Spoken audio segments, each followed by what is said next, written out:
Bonjour à toutes et à tous et bienvenue dans cette édition d'Actuel consacrée aux femmes philanthropes.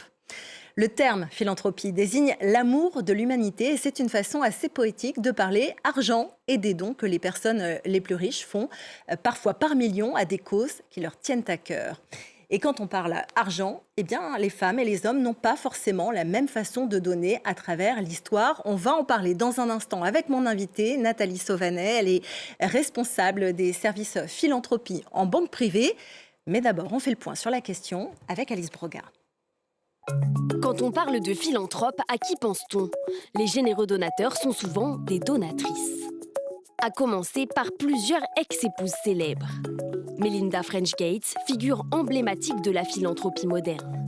Après avoir cofondé la fondation Gates avec son ex-mari Bill, elle dirige aujourd'hui Pivotal, une organisation qui œuvre pour l'émancipation des femmes. Mackenzie Scott, elle, est connue pour ses dons généreux à des ONG. Selon le magazine Forbes, elle a plus donné sur la période 2020-2025 que certains des milliardaires les plus connus durant toute leur vie. Plus par exemple que son ex-mari Jeff Bezos et qu'Elon Musk, l'homme le plus riche du monde. Parmi les philanthropes les plus connus figurent aussi des célébrités. Comme la chanteuse Dolly Parton. Son association Imagination Library a distribué gratuitement plus de 270 millions de livres à des enfants du monde entier. Elle a aussi financé la recherche sur les vaccins contre le Covid-19. Oprah Winfrey cumule les casquettes. Animatrice star, mania des médias, milliardaire, avec toujours la générosité au cœur de son parcours. Outre ses dons, elle a créé une fondation qui œuvre pour l'éducation des filles. D'autres sont moins connues, mais tout aussi influentes. De l'accès aux technologies en Afrique aux travaux sur l'eau et l'assainissement en Inde, en passant par la création de bourses universitaires, qu'il s'agisse de projets locaux ou de fondations internationales, les dons de ces femmes ont un impact considérable. Et on va un peu plus loin sur la question avec mon invitée Nathalie Sauvanet. Bonjour.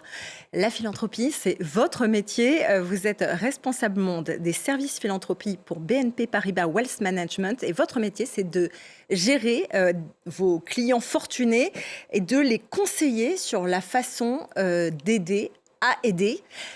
Vous avez des clients et des clientes. Quand vous regardez les profils des personnes qui donnent, est-ce que vous diriez qu'il y a des différences ? Définitivement, sur les questions de donner du sens à son patrimoine, les clientes, les femmes, sont beaucoup plus proactives ou posent beaucoup plus de questions sur des investissements qui vont avoir du sens, des produits solidaires, des produits financiers où il y aura un reversement en faveur de l'intérêt général et bien évidemment de la philanthropie. Ces femmes, elles sont venues à la philanthropie récemment. C'est un phénomène que vous observez récemment ou ça a toujours plus ou moins été le cas ? Non, ça a toujours été le cas.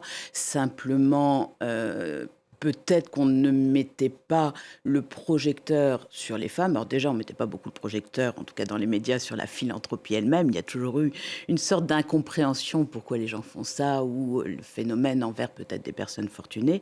Et d'ailleurs, pour être philanthrope, il n'y a pas besoin d'être une grande fortune. Je pense que la société s'intéresse plus maintenant à ces philanthropes, à leur motivation. Et pour les femmes, alors c'est vrai qu'en France, on n'a pas encore d'études académiques chiffrées, au contraire de ce qui se passe aux États-Unis ou dans le milieu anglo-saxon. On a vu justement dans ce sujet Mackenzie Scott, Melinda French Gates, Oprah Winfrey sont des Américaines.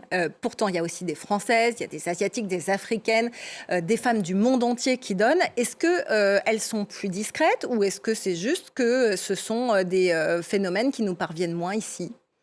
Je pense que la réponse tient des deux.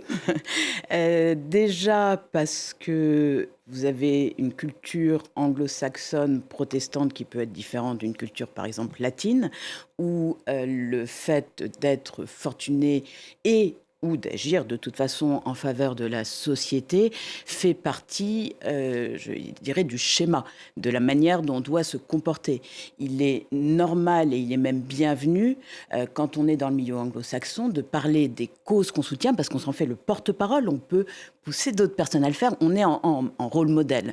Quand on est dans une culture, on va être peut-être plus catholique ou plus latine.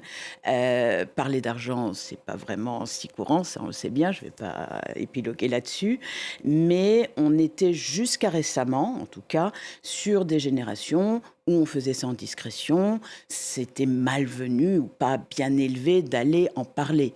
Ça change, alors ça change beaucoup avec les nouvelles générations, puisque les nouvelles générations font un peu un mélange, j'allais dire, des deux, c'est-à-dire, c'est pas tellement qu'on se met soi en avant, mais c'est qu'on est le porte-parole de sa cause.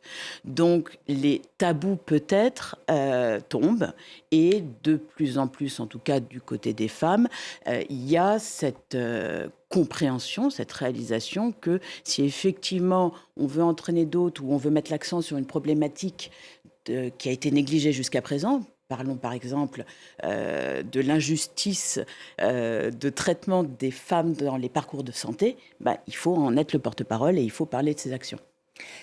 On dit que autrefois, je dirais il y a 100, 200 ans peut-être, les familles fortunées avaient une façon de faire qui était différente, c'est-à-dire que les hommes donnaient de l'argent et les femmes donnaient de leur temps, elles donnaient d'elles-mêmes. Est-ce que ça, c'est encore valable aujourd'hui ?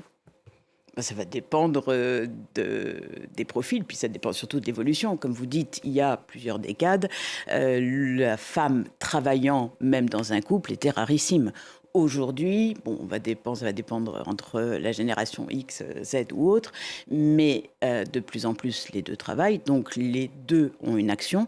Quand c'est en couple, les sujets vont être choisis en couple, peut-être une préférence de l'un ou de l'autre, mais il y aura, j'allais dire, cohésion, et c'est pas l'un qui prédomine, et chacun contribuera en fonction, on va dire, de ses ressources pouvant être financières, mais pouvant être en temps, et pouvant être surtout également, ce qu'on oublie souvent, en compétences. Est-ce que ça existe encore aujourd'hui des grandes fortunes, notamment familiales, qui n'ont pas de fondation ou pas d'œuvre philanthropique ? Alors c'est intéressant parce que on avait regardé en Banque Privée France le top 500 des grandes fortunes et nous on a réalisé qu'en tout cas si vous preniez les 10 premières grandes fortunes en France, toutes quand elles avaient une entreprise, par exemple, avaient une politique de responsabilité sociale, quasiment 90% avaient des actions de mécénat d'entreprise ou une fondation d'entreprise et plus de 86% avaient des actions familiale en faveur de la philanthropie. Donc, ce qui se passe peut-être, ce qui est intéressant, c'est l'évolution. C'est que souvent on héritait, ou en tout cas il y avait une fondation familiale ou des actions ancrées dans une tradition, et peut-être pour ma génération on suivait. Ce qu'on voit en tout cas dans les nouvelles générations, c'est qu'ils vont soit aller plus loin, être en complémentarité, développer par exemple des volets, on va dire, entreprise sociale, investissement responsable, voire tracer leur propre parcours. Est-ce qu'il y a des profils différents de femmes donatrices ? Est-ce qu'elles ont toutes, quand elles sont héritières ou qu'elles ont au contraire construire leur propre fortune, des façons de donner qui sont différentes ? Oui, sur les profils, je suis d'accord. Les entrepreneurs, que ce soit des hommes ou des femmes de toute façon, donnent en général 4 fois plus que quelqu'un qui a hérité de sa fortune. Toutes les femmes que j'ai vues qui avaient créé leur entreprise ou qui étaient à la tête d'une entreprise et qui venaient nous solliciter pour une réflexion ou un développement d'actions personnelles ou familiales, c'était très clair, à 100% dans leur entreprise, il y avait déjà des actions de mécénat, voire la création d'une fondation. Et autre point que j'ai pu voir, c'est une femme célibataire, enfin, entre un homme célibataire sans enfant et une femme célibataire sans enfant, beaucoup plus souvent, la femme célibataire sans enfant demandera des rendez-vous pour, par exemple, ses assurances vie, revoir les clauses, et que dans les clauses, soit en premier rang, soit en second rang, il y ait des organismes sans but lucratif, et elles seront beaucoup plus enclines à laisser la totalité de leur patrimoine, donc en legs, à une cause ou à plusieurs organisations sans but lucratif. Dernière question sur les causes que les femmes philanthropes veulent défendre et soutenir. Est-ce qu'il y a une différence par rapport à celle des hommes ? Je crois que notamment que sur les femmes en sciences, par exemple, il y a effectivement parfois des différences qui sont constatées. Alors je dirais que vous parliez de l'international, de manière assez intéressante. Ça va être encore une histoire de profil. C'est-à-dire, vous prenez une personne âgée, quel que soit le pays, et en tant que métier international de banque privée, nous répondons, mon équipe et moi-même, à des clients de 17 pays différents. En fait, une personne âgée, quel que soit le pays, va être intéressée par la recherche médicale, l'aide humanitaire, le soutien, on va dire, à l'enfance. Un entrepreneur, et c'est amusant, autant un entrepreneur homme-femme de 35 ans, qu'il soit français ou hongkongais, il va être intéressé par l'aide à la réussite, les bourses scolaires, la lutte contre les inégalités. Maintenant, c'est tout à fait vrai que les femmes sont les seules, en tout cas, dans les questions qu'elles m'ont posées ou leurs objectifs, à dire expressément, à citer la lutte contre les inégalités d'accès à certains emplois pour les femmes. Et notamment, comme vous l'avez mentionné, promouvoir les études féminines dans la science, promouvoir ou aider à développer des entreprises par les femmes. Eh bien, merci beaucoup Nathalie Sauvanet pour ce panorama des femmes philanthropes. Et puis, merci à vous de nous avoir suivis. On se retrouve très vite sur France 24.